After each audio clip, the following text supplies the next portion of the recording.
Welcome to Civil Discourse, a podcast where participants are free to share their ideas, empathize with other perspectives, and who intend to advance to a better solution to fix a societal ill. We will focus on topics that are particularly complicated. In a time where information is from sources more opinionated than ever, our mission is to find solutions and goals to accelerate the nation's progress with cultural impunity. I'm your host, Todd Furniss. There was a memorandum written by a doctor that went out to a healthcare system here in Dallas that I think is just amazing, and it's outrageous, and it signals what is likely to come in healthcare in the United States. The pandemic has brought out what I would suggest is the absolute worst in people, and I'm really sorry to see this happen.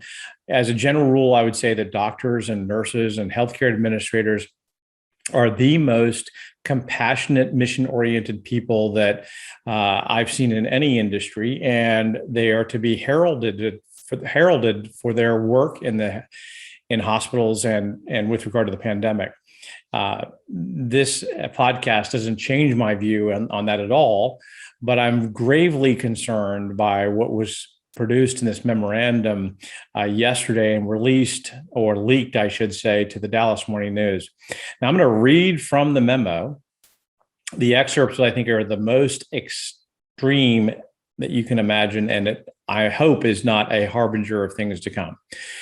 Specifically, and I'm reading now, it said, vaccine status, therefore, may be considered when making triage decisions as a part of the physician's assessment of each individual's likelihood of survival.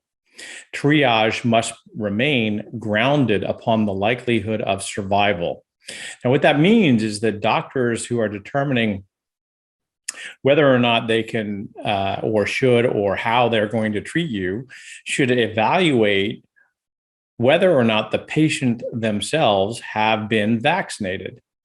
Now, while that seems like it's an innocuous question, implicit in the second part of that, which is that triage must be grounded upon the likelihood of survival, the risk of death, if you're not vaccinated, is very, very small.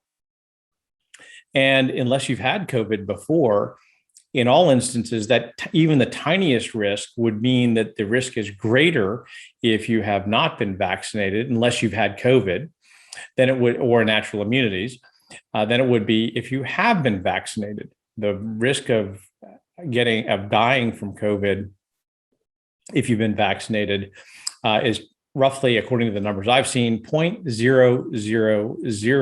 so 7%.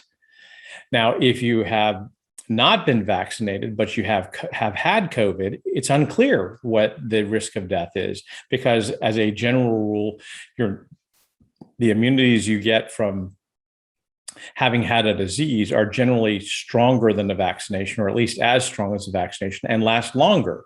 Now, we're still trying to get research on this. I don't want to suggest that that's definitive by any way, shape, manner, or form, but the early signs are that there are different outcomes based on the patient's own immune system and the way that they take on the vaccination and they react to it. I'm not suggesting they react badly. I'm suggesting the way they react to it with regard to their immune response.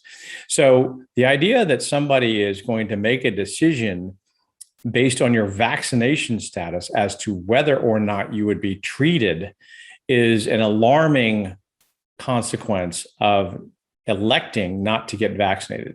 This is important news. I'm just going to leave it there. I'm going to put a link here to the article that was published in the Dallas Morning News and on the website, the digital version of the Dallas Morning News. It's so important.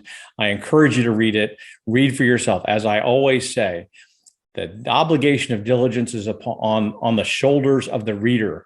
And so I encourage you to read. I encourage you to look further into this. And I encourage you to, of course, keep listening to the podcast. Again, this is alarming news and needs to be taken very seriously. The doctors have tried to walk this back a little bit, but it's indicative of really some really bad thinking, I think. So thank you for your time today. I appreciate it. And I look forward to talking to you again. Thanks for watching this week's episode of Civil Discourse. To learn more about today's topic or our guest, visit www.the60percentsolution.com or www.tfip.group.